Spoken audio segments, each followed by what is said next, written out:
Good morning, everyone, and welcome to another episode of The Screenshot. It's a fresh new week, a fresh new face, and an exciting topic that we have for you.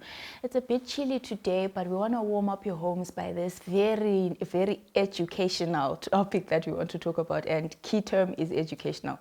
So joining me today is an amazing leader, amazing leader, but I'm not going to take anything away from him by ukulandisa ngisengikhuluma into engingazaziyo, and I'm going to let him tell us more ukuthi yena ungubani, what does he do and all that, and then you guys will get the gist of what I'm saying. Is an amazing leader. So the floor is yours. Good morning, everybody. My name is Pious Nleya, the current Child President of Zimbabwe as of June last year. And I also happen to be an A-level student at Mzilikazi High School. Okay. So do you guys now see why I was saying he's an amazing leader? I mean, a high school student, already a leader of a nation. That's not a small thing. But first, before we get into what I want us to talk about today, and I want to get to know Pious a little bit. And has it always been a dream of yours, ukuthi ube junior president of Zimbabwe? And how did it actually come about? It's actually an interesting story because I never imagined or thought that I'd ever be junior president of this country. But I've always had the interest about junior parliament. I remember when I was Form 3, I actually attempted to get in, but I wasn't successful. So from when in learning as a primary, I remember seeing these children on ZBC TV. They'd be doing debates. I was fascinated, and I told myself that one day I'd love to see myself there. But unfortunately, I had to wait until it came. And when it came, it exceeded expectation, because instead of being an ordinary junior parliamentarian, I went on to become the child president by the grace of God. Yes. Okay, so welcome to the Screenshot, Mr. President. Yes, thank you for having me.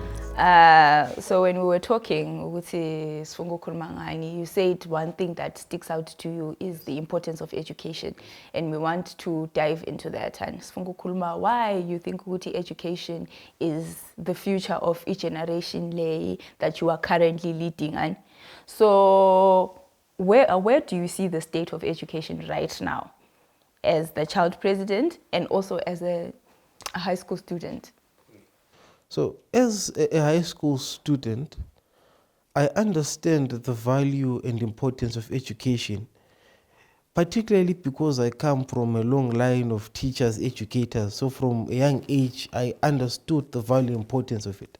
And as someone who is still at high school, I have seen some of the structural benefits and inefficiencies, some of the things that we can do to ensure that our system is better for ourselves, and that we get more of practical knowledge or indoctrination that is practical in this world, rather than more theoretical, which most of the times I will see cool for us to be dwelling on things on paper, but in the real world we appear to be lacking very much. Yeah, I like that you say that, because most young people resonate with that. They think the knowledge that we're gaining from school currently does not equate to the practical skills that you are using in the real world. And so what do you think we should do about that? I think there needs to be radical action on the part of the learners themselves. Okay. Because government has introduced a plethora of methods to include Heritage 5.0 curricula. When you are, for example, if you're at school and you are studying engineering, hopefully the idea that you must have at the back of your mind is not for you to pass and get a good job, but perhaps for you to pass and start a company that will do something within construction, something to do with development and infrastructure, development in the society and our country at large. If you are learning your bachelor's in accounting, hopefully the idea is not for you to get employed at Ernst & Young and so forth, but for you to start your own practice so that you can also create employment for other people, not merely for yourself. Last month, April, isn't? We had Independence Day.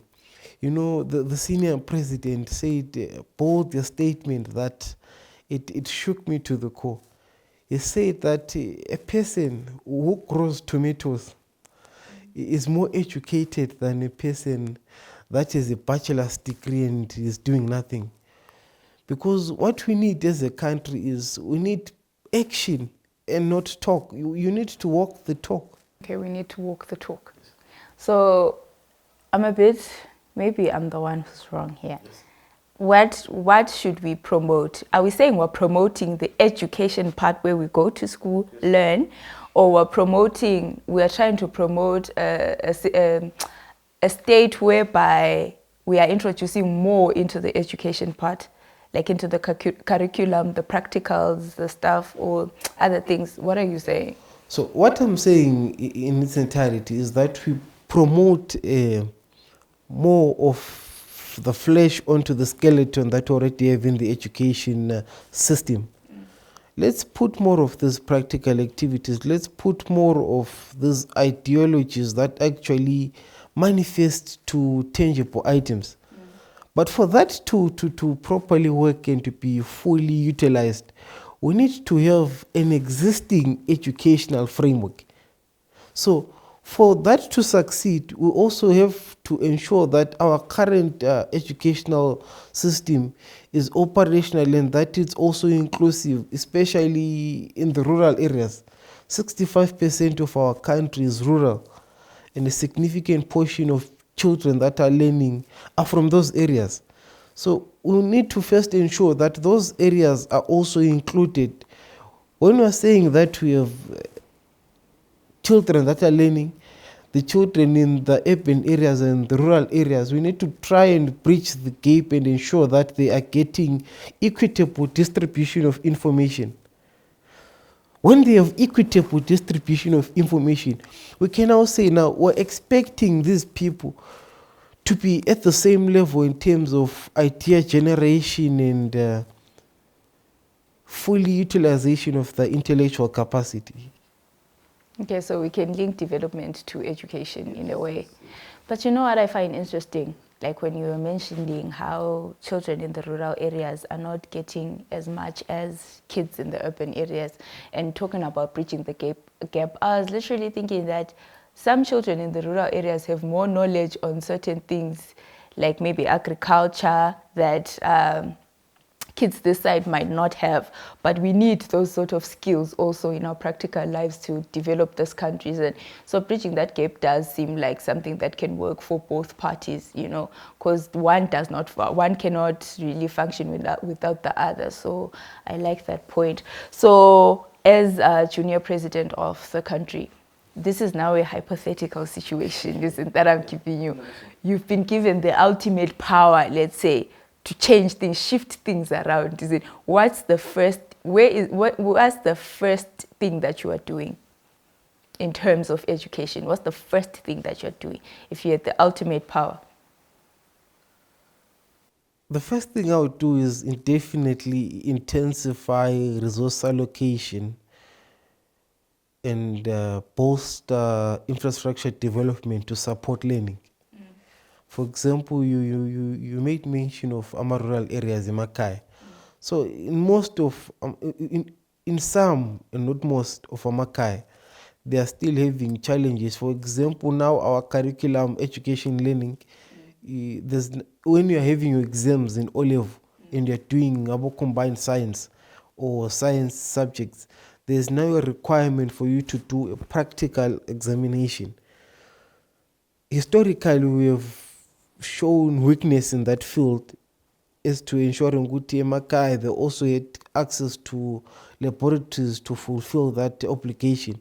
So if I had the absolute power, I would try first thing to ensure that it's either we construct temporal or permanent labs to the schools as Makai.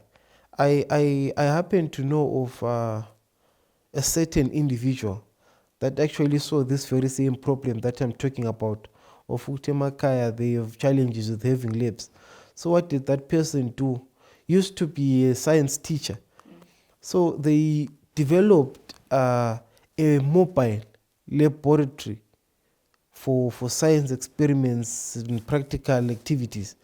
So that lab is portable. So you can set it up here. When you are done, you can close it, take it to another place and open it up. Maybe if we can't be building these labs at a radical scale, because for us to fast forward or to speed up the process of development in our country, we're talking of Vision 2030, Africa's talking of Vision 2063. But the quintessential pillar of the success of both those projects will be, are the children, are the youths equipped with enough educational skills, knowledge, and the right framework to ensure that they contribute towards achieving that? So if we cannot do it at a radical, fast scale, perhaps we can have more temporal solutions. Like I had said, yes. Like the mobile labs. Yes, and like all the that. mobile labs. That sounds like a practical idea to start with. It's practical, yes. Yeah, is it cool to go to school? Or maybe in the next 10 years, All right. Personally, as I had earlier established, I come from a long line of educators or teachers. My great-grandmother was a teacher, my grandmother was a teacher, my mother is a teacher. Personally, I still hold and profess it to be true that education is the key to success. But from my interactions with my fellow peers, the other young people, there is growing belief that education might not be the key to success. As you have said, that some of them are now engaging in content creation. They are getting a lot of instant fame. Some of them actually making livelihoods out of the content creation. Then some of them are doing, there's football. I know of about five peers of mine who I grew up with. They're now playing football overseas. A lot of the youths nowadays have somewhere or somehow lost the belief that education is the key to success, which I think it might be because of the way in which the environments that they grew up in, perhaps they're not exactly the most enabling for them to fully unlock the potential that they could have had education-wise. And by the way, even if sihambe esikolo khathesi sibe 40 classini, there will always be a number one, there will always be a number 40. So perhaps for the number 40, their value or their strengths are not in the classroom, but their strengths are somewhere else. Yes. So maybe we need to work on targeting people's strengths, no, don't just give up. Because I think, I truly believe that in one way or another, you're going to need some education. I mean, I feel like you can't just peruse through life without any. You need to have knowledge in different areas. And even if you're a footballer, you're going to be earning money and stuff like that. You need to understand something.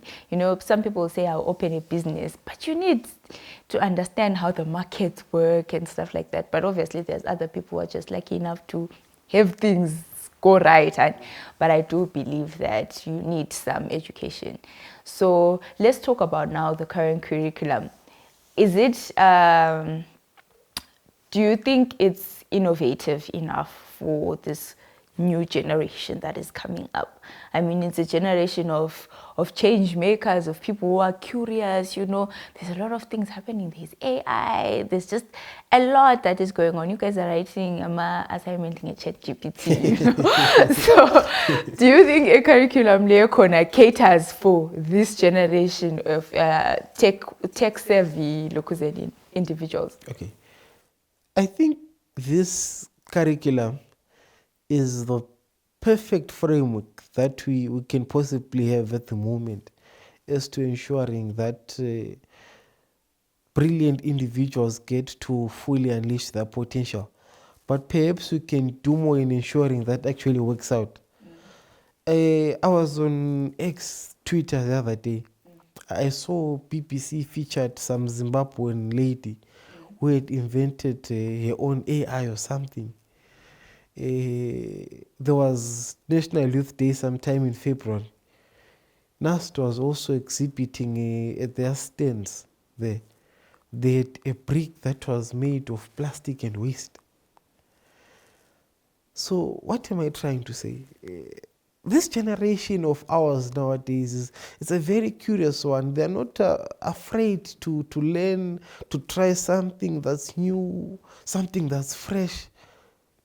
And for that to be fully unlocked, because there are a lot of brilliant minds out there, and some of which might not be accommodated in the educational institutions that are using the curriculum of Heritage 5.0.